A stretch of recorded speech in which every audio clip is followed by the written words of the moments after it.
예경문 하겠습니다. 나모 따사 바가와토 아라하토 삼마 삼부따사. 나모 따사 바가와토 아라하토 삼마 삼부따사. 세상에 존귀하신 님, 거룩하신 님, 올바로 원만히 깨달으신 님, 부처님께 예경하나이다.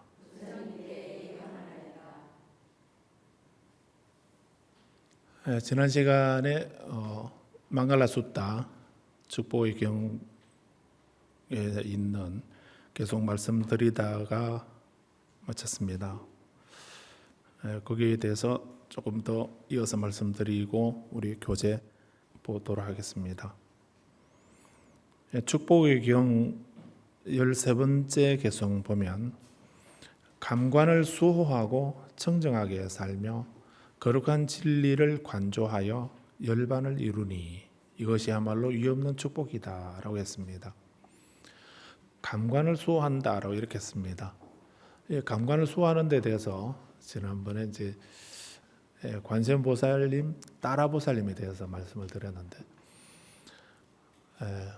그래서 이 불모신앙은 불모라고 하는 불모신앙이 대승불교 후기 대승불교가 되면 중기 대승불교부터 밀교가 받아들여지고 생겨나면서 불모신앙이 생기게 됩니다.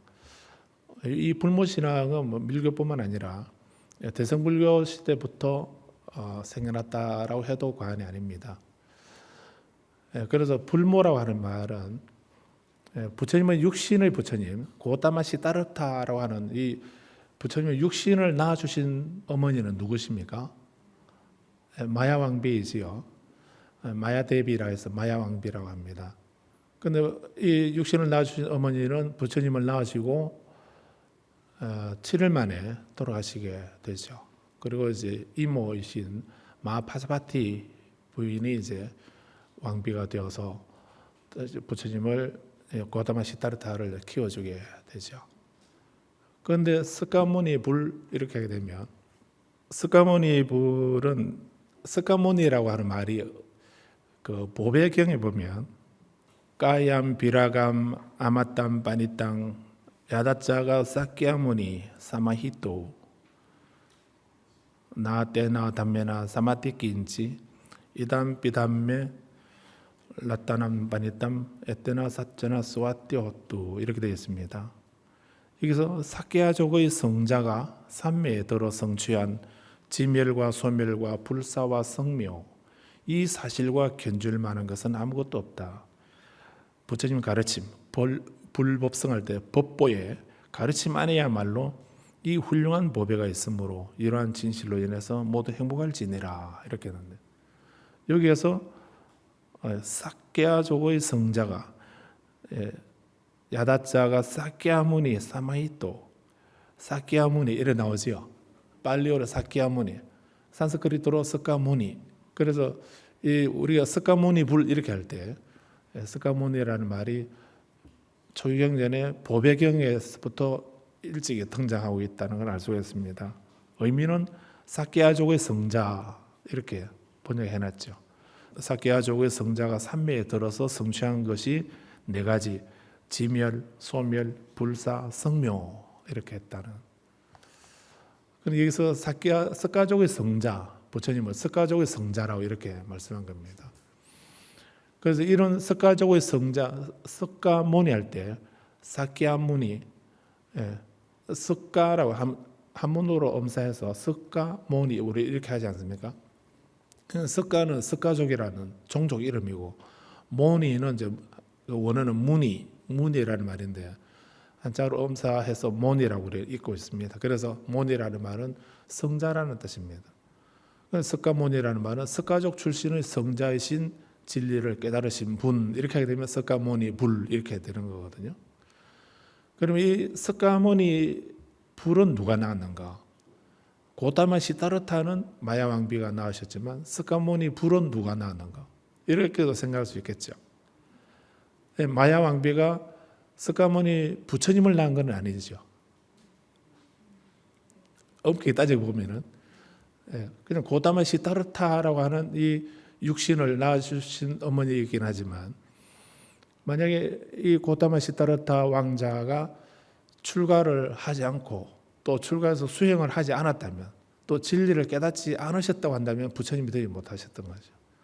부처님이 안 되셨다고 한다면 지금 3000년 전에 그 인도의 조그마한 가필라국이라고 하는 조그마한 성읍 도시의 국가에 그런 뭐 고다마 시다르타라고 하는 왕자가 태어났는지 뭐 돌아가셨는지 계셨는지 우리가 어떻게 알겠습니까?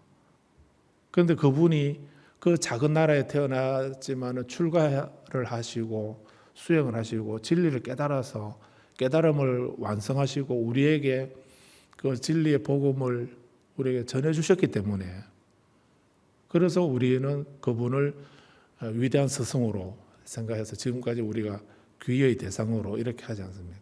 그러면 그 범부의 고다마 시다르타를 부처님의 석가모니 불로 낳아주신 분은 누구인가? 왜 부처님이 되셨습니까? 진리를 깨달아서 부처님이 되신 거죠. 진리를 깨달으셨기 때문에, 출가했기 때문에 부처님입니까?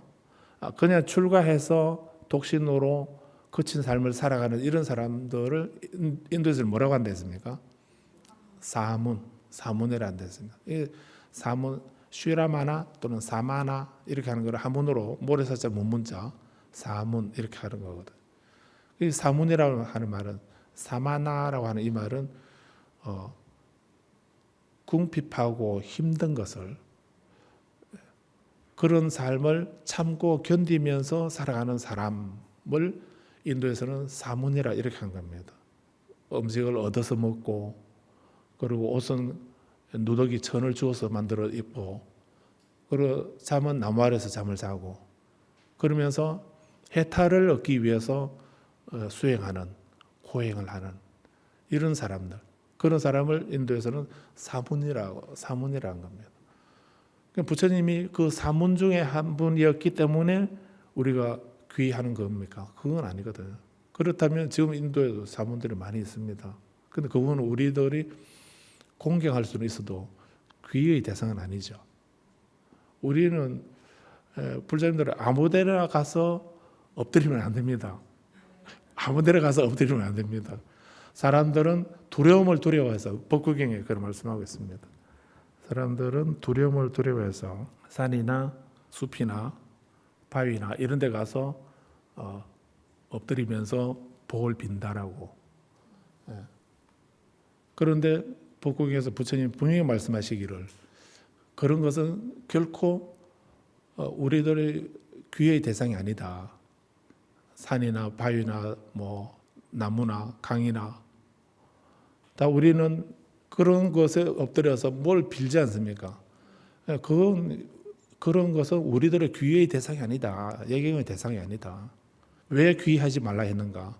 그게 귀한다고 괴로움이 고가 소멸되는 것이 아니다라고 이렇게 말씀합니다. 그러면 괴로움을 소멸시켜주는 것은 누가 우리의 고통을 소멸을 시켜줍니까? 지혜입니다. 깨달음이고 지혜고 부처님의 가르침인 것입니다. 다르마이고 담마, 부처님의 가르침이, 그 지혜가, 깨달음이, 지혜가 우리들의 괴로움을 소멸시켜 주는 것입니다. 불자님이 잘 아시는 반야심경에도 도일체고액, 모든 고와 액난을, 모든 고통을 건네주는 것이 누가 건네주던가요? 관세음보살님이 구해주시는데, 관세음보살님이 구해주시게 된 그 힘의 원천이 뭐라 했습니까? 무엇 때문에 도일체고액을 하신다 했습니까? 조견하니 그 조견 오온하니까 어떻다 했습니까? 조견 오온 개공이라고 하는 이 지혜에 의해서 도일체고액이 된 겁니다. 이 조겨놓은 계공이라고 하는 지혜를 인격화 한 것이 관세음보살인 겁니다. 말이 어려워졌습니까? 괴로움을 없애는 것은 오온이 비어있다, 오온의 실체가 있는 것이 아니고 우리 색수상행시 이 오온이 자성이 없다, 실체가 없다, 고정불변하는 실체가 없는 것, 이건 내가 아니다. 이것이 고이고 무상이고 고이고 무아이다라고 하는 그거를 아는 깨달은 지혜를 말합니다. 그 지혜를 공이라고 이렇게 말한 거죠. 오온을 비춰보니까 공이다라고 하는, 공이구나라고 하는 걸 아는 순간 도일체 고액이 되었다, 이 말이지요. 그렇게 일체 고액을 제도하고 건지고 없애주는 그 원천의 힘이 뭐였는가? 오온이 공하다고 하는 것을 아는 깨달은 지혜인 겁니다. 그 지혜를 다른 이름으로 대성에서는 반야바라밀이라고 하는 겁니다. 반야바라밀. 그래서 반야바라밀을 불모라고 그럽니다. 한번 따라해 보시겠습니까? 좀 된 데마. 티벳 말입니다. 좀 된데, 좀 된데, 좀 되었는데 이 말이 아니고 좀 된데 부처님이란 말입니다. 부처님을 열애 또는 세존을 좀 된데, 마는 세계 공용어죠. 마는 어머니를 마라 합니다. 아버지를 파라 한다면 어머니는 마라 합니다. 그러면 좀 된데 마 무슨 말입니까? 부처님의 어머니. 한문으로 하면은 불모. 또 따라해 보십시오. 세랍기 바롤뚜 침바. 세랍기 바롤뚜 침바. 바냐바라밀입니다. 바냐바라밀을 뒤에 말로 산스크리트는 그 브라스냐 바라미타 이렇게 말하는데 그거를 티벳 말로 세랍기 바롤뚜 침바 이렇게 해야 되면 바냐바라밀. 좀 된 데마 불모. 그래서 좀 된 데마 세랍기 바롤뚜 침발라 차학첼로 이렇게 하게 되면 부처님의 어머니이신 바냐바라밀에 예경합니다, 이런 뜻이거든요. 그래서 티벳에서는 반야경에서는 바냐바라밀을 부처님의 어머니라 하는 겁니다. 또 밀교에서는 바냐바라밀을 관세음이라고, 따라라고, 문수라고, 보현이라고도 하고, 지장이라고도 하고 이렇게 이름 붙인 겁니다. 관세음보살만 부르면, 지장보살만 부르면, 문수보살만 부르면 고통이 없어지는 줄로 괴로움에서 관세음보살님이 용을 타고 하얀 옷을 입으시고 어머니 같은 모습으로 자애로운 모습으로 오셔서 내게 있는 고통을 다 감로수로 정병을 들고 오시죠. 그 정병에 감로수 물을 담아서 나에게 부어주시면서 씻어주시고 없애주신다라고 생각하시면서 오매불망 관세음보살 이렇게 하시기도 하지요.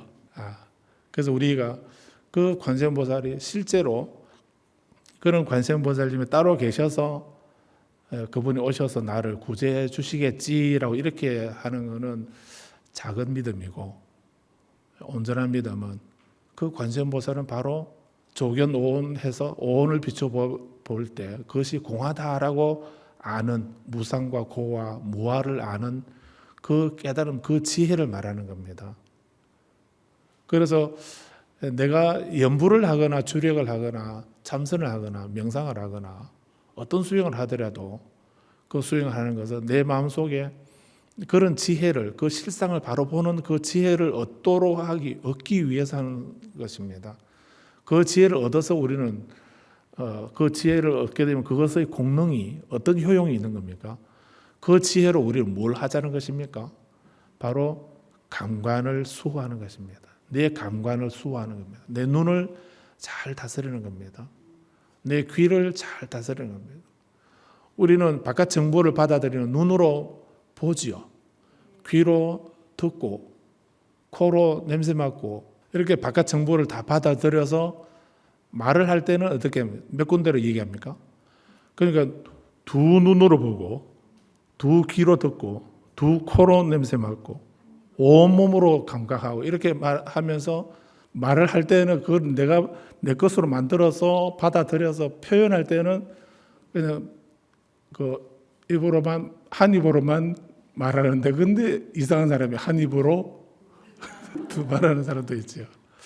우리가 수행하는 거는 뭐 제3의 눈이 열리도록 한다든지 무슨 초월적인 어떤 능력을 얻는다든지 하는 이런 것도 물론 그런 이익도 있겠지만 그보다 더 중요한 거는 감관을 다스리는 것입니다.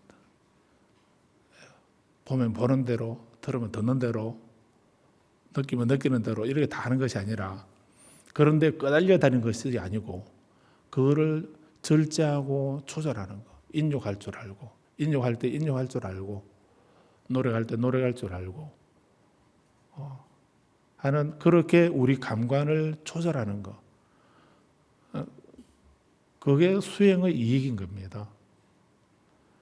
그런데 기도를 많이 하는 사람 같은데 또 수행을 많이 한 사람 같은데 말이 거칠다 뭐 이렇게 한다면 그건 수행이 기도가 덜 되었고 수행이 덜 되었다라고 밖에 할 수 있겠습니까?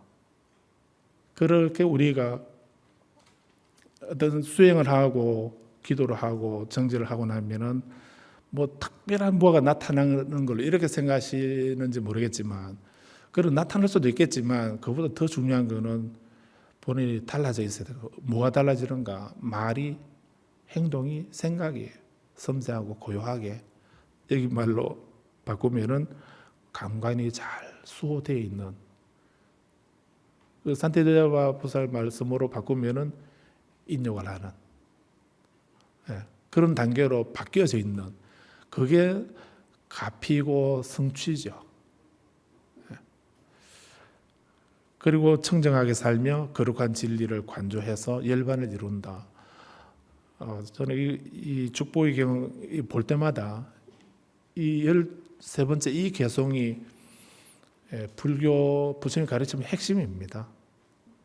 이 13번째 개송 이걸 이루기 위해서 우리는 수행하고 공부한다고 이렇게 생각하셔도 됩니다. 그렇게만 한다면 14번째 세상살이 많은 일에 부딪혀도 마음이 흔들리지 아니한다. 슬픔 없이 뒷걸 없이 안온하게 된다. 이 14번째 이익이 어디서 오는가? 13번째 열반을 이루어야만 감관을 수호해야만 청정하게 살아야만 거룩한 진리를 관조해야만 세상살이 많은 일에 부딪혀도 화 안 내고 인정하면서 마음이 흔들리지 아니하고 슬픔도 없고 본래 뒷걸도 없고 안온한 섬세하고 고요한 안온한 삶을 니르바나의 삶을 살게 된다는 얘기죠. 그래서 다른 거 다 모셔도 축복의 경 13번째, 14번째 것만 봐도 우리가 왜 어떻게 수행하고 어떻게 살아야 되는가 하는 것에 대해서 대답을 해주고 있습니다. 어떤 역경과 장애가 있더라도 마음의 행복이 흔들리게 해서는 안 된다.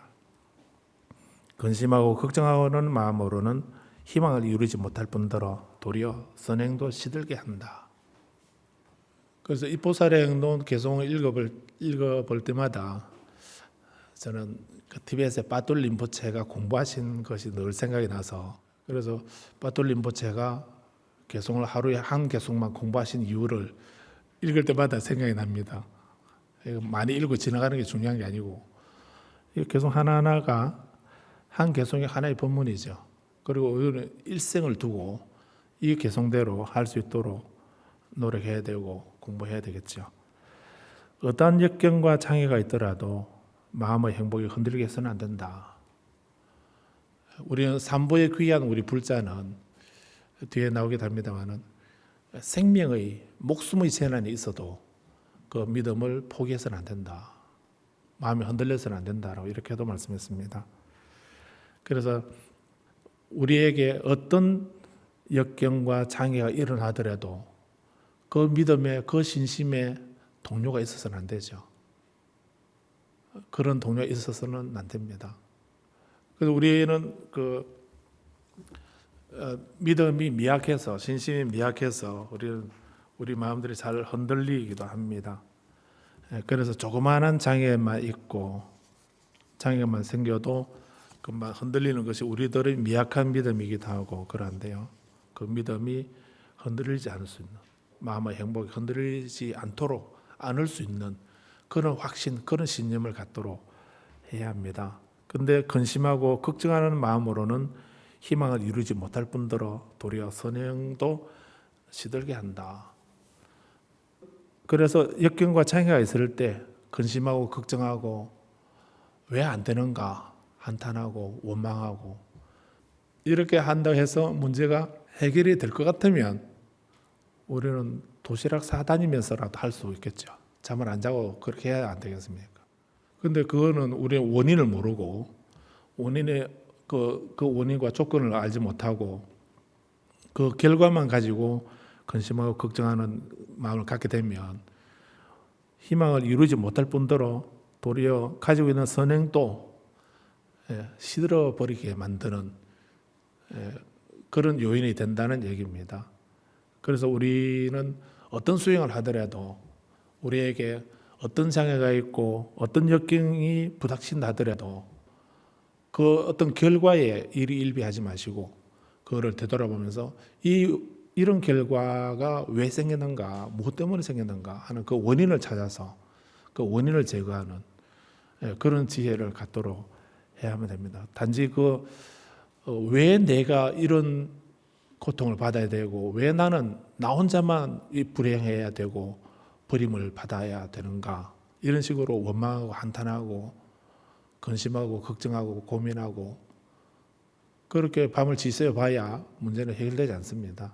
그래서 불자라면 내 뒤에 부처님이 계신다, 삼보가 계신다라고 생각하고 그 삼보에 대한 부처님의 말씀에 비추어서 그 이 원인이 무엇일까를 찾아서 그거를 고치고 제거하고 또 새로운 원인을 심어가는 그래서 행복의 원인은 심고 불행의 원인을 제거하는 그것이 우리가 해야 하는 정진의 내용이기도 하죠.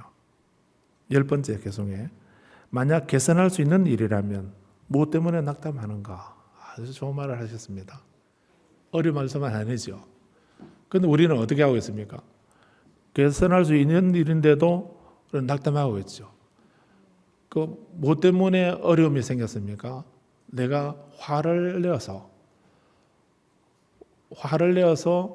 이렇게 그런 안 좋은 일이 생겨났다고 하는 걸 안다면은 나쁜 버릇을 고치면 되겠죠. 화를 안 내고 인정을 하면 되는데 화는 계속 내면서 그래서 화 잘 내는 덤벙대는 그런 자기 자신을 고칠 생각 안 하고 계속 왜 나에게 이런 일만 생겨나는가라고 이렇게 한탄만 하고 있다고 한다면 그 사람은 영원히 고통, 괴로움에서 벗어날 수 없겠지요. 개선할 수 있는데도 우리는 그 개선하려고 하는 생각을 하죠. 개선하려는 노력이나 생각을 하지 아니하고 나는 이제 안 되는가 보다. 그래서 우리는 그렇게 생각하고서 낙담하면서 우리가 하는 일은 뭘 얘기합니까? 요즘 말로 바꾸면은 숟가락 타령하고 있을 거고요. 옛날 말로 하면은 신세 타령하고 있는 거고요. 그건 어리석은 일이라고. 개선할 수 있는 것 같으면 개선하면 되지. 왜 낙담하고 있냐? 복이 없다고 생각하면 복을 지으면 되는 거고요. 화 잘 낸다고 생각되면은 화 안 내면 되고요. 인용하면 되고. 지혜가 없다고 생각되면 지혜를 배우면 되는 거고요. 그런데 개선할 수 있는데도 개선할 생각을 안 하고 낙담만 하고 있다 한다면 어리석은 일이라. 그런데 우리에게 시간은 그렇게 넉넉하지도 않고요. 또 기다려주지도 않습니다. 이 말씀 꼭 기억을 하십시오. 개선할 수 있는 일이라면 뭐 때문에 낙담하냐? 개선하면 되지. 그런데 개선할 수 없는 일이라면 그렇게 낙담한다는 것이 무슨 의미가 있느냐? 과거를 없앨 수는 없지요. 과거를 없앨 수는 없습니다. 과거를 없앨 수는 없는데 미래는 바꿀 수가 있습니다. 과거는 없앨 수 없지만 미래는 바꿀 수가 있다. 이게 불교의 업설입니다. 그런데 우리는 없앨 수 없는 그 과거를 없애려고 합니다. 지금 나에게 고통이 생겼다고 한다면, 고통이 생겨 있으면 그 고통을 자꾸 없애려고 그럽니다. 그 고통을 왜 나에게 이런 고통이 있는가라고 그 고통만 붙잡고 그걸 원망하고 자꾸 그걸 없애려고 이렇게 고통을, 이미 생겨난 고통을 없애려고 이렇게 하는 거죠. 그런데 이미 생겨난 고통을 없애집니까? 그 고통이 왜 생겼습니까? 고통의 원인 때문에 생겨난데, 근데 그 원인을 놔두고 생겨난 결과로서의 고통 그것만 붙잡고 계속 이거를 왜 고통스러운가, 그걸 자꾸 없애려고 이렇게 하니까 고통은 없어지지 않냐고 계속 우리는 그 고통 속에 허우적거리게 되는 거죠. 그래서 개선할 수 없는 그거를 애쓰면서 낙담하거나 체념하고 이렇게 하면서 그렇게 애를 쓰지만은 아무리 그렇게 애를 쓰고 낙담을 해봐도 개선할 수 없는 그 일은 뭐 달라지는 건 없습니다. 이미 나타난 결과. 개선할 수 있는데도 우리는 개선하려는 생각 안 하고, 개선할 수 없는데도 막 개선하려고 막 그런 애를 쓰는. 조기경전에도 무아상경을 보게 되면, 만약에 우리가 이 육신이, 이 몸이 내 것이라면, 이것이 나라면은, 이것이 나로 한다면은 우리는 이 육신에 대해서, 이 몸에 대해서 내 몸을 보고 내 몸이 내 거라고 한다면 몸에게 늙지 마라, 병들지 마라, 죽지 마라라고 말할 수 있을 것이다. 그런데 이 몸은 내 것이 내가 아니고 내 것이 아니기 때문에 우리는 이 몸에 대해서 내 몸 보고 너 병들지 마라, 죽지 마라 이렇게 말할 수가 없다라고 이렇게 말씀하는 거 있습니다. 그래서 이 육신은 내가 아니다는 이런 얘기죠. 개선할 수 없는 일을 개선할 수 없는 거. 이 육신은 내가 아닌데도 우리는 이 육신은 나라고 이렇게 하면서 늙는 걸 보고 병든 걸 보고 이렇게 낙담하면서 왜 몸이 이러냐라고 이렇게 하게 낙담하고 시리에 빠져 있게 된다면, 그렇게 시리에 빠져 있고 낙담해 본들 무슨 의미가 있고 어떻게 변화가 되겠는가 하는 얘기죠. 그래서 개선할 수 없는 일이라면 그럼 우리는 그 개선할 수 없는 일을, 바뀌어질 수 없는 것을 붙잡고 그 개선시키려고 하거나 그 낙담해 한다든지 이렇게 하는 것은 어리석은 일이라. 그 원인을, 조건을 보고 원인을 보라는 얘기죠. 그 원인을 보고서 개선할 수 있는 것은 개선하면 되지. 왜 개선 안 하고 게을러서 개선하지 않고서 그 나타나는 현상만 붙잡고 계속 낙담하고 있느냐. 만약 개선할 수 있는 일이라면 무엇 때문에 낙담하는가? 만약 개선할 수 없는 일이라면 그렇게 낙담하는 것이 무슨 의미가 있겠느냐라고 했습니다. 11번째 개송이에요. 우리들은 자기 자신이나 사랑하는 사람에게는 고통을 주거나 경멸하거나 거짓말을 하거나 불쾌하게 하는 것을 바라지 않지만 싫어하는 사람에 대해서는 도리어 그 반대로 대한다. 그런데 내가 싫어하는 사람에게, 누가 싫어하는 사람에게 대해서는 무슨 말을 해서 좀 더 강하게 찌를 수 있을까? 그래서 수행자들이 화합하지 못하고 싸울 때 어떻게 싸우는가? 그런 걸 율장에 보면 아주 재미있게 표현하고 있습니다. 수행자들이 싸울 때 어떻게 싸우는가 보니까, 부처님이 보니까 수행자들이, 수행한다는 사람들이 싸우는데 어떻게 싸우는가라고 이렇게 보니까 입에 칼을 물고 서로 찌르더라고, 그렇게 표현하고 있습니다. 그래서 우리가 싸울 때는, 미워하는 사람에게 말할 때는 그렇게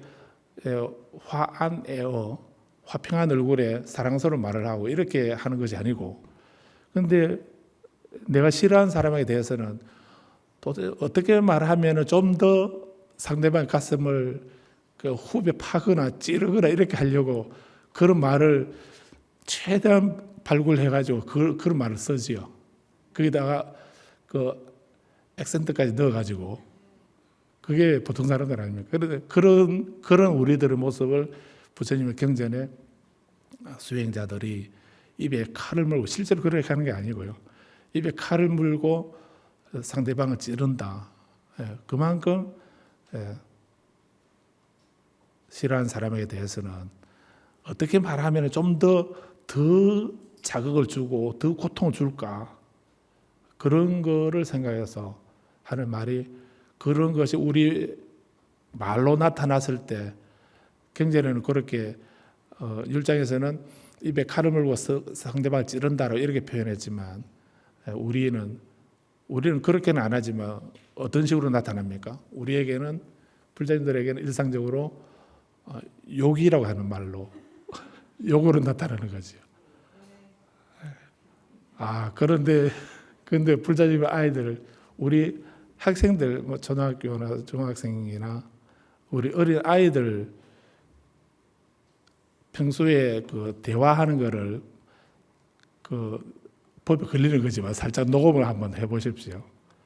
친구들끼리 만나가지고 얘기하는 걸 만약에 녹음해 보게 되면 욕이 안 들어가면 다른 문장이 구성이 안 된다고 하니까 얼마나 우리 아이들은 말이 거칠어져 있는가 하는 이런 거, 그런 걸 알 수가 있는데요. 그래서 이렇게 자기 자신이나 사랑하는 사람에게 그렇게 하는 거는 우리가 바라지 않지만은, 자기가 싫어하는 사람에 대해서는 도리어 그 반대로 한다.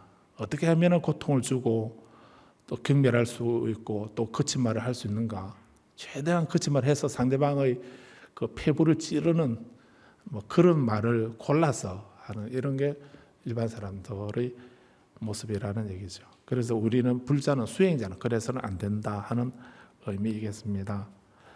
12번째 개송 보겠습니다. 행복의 원인은 드물게 생기고 고통의 원인은 너무나 많다.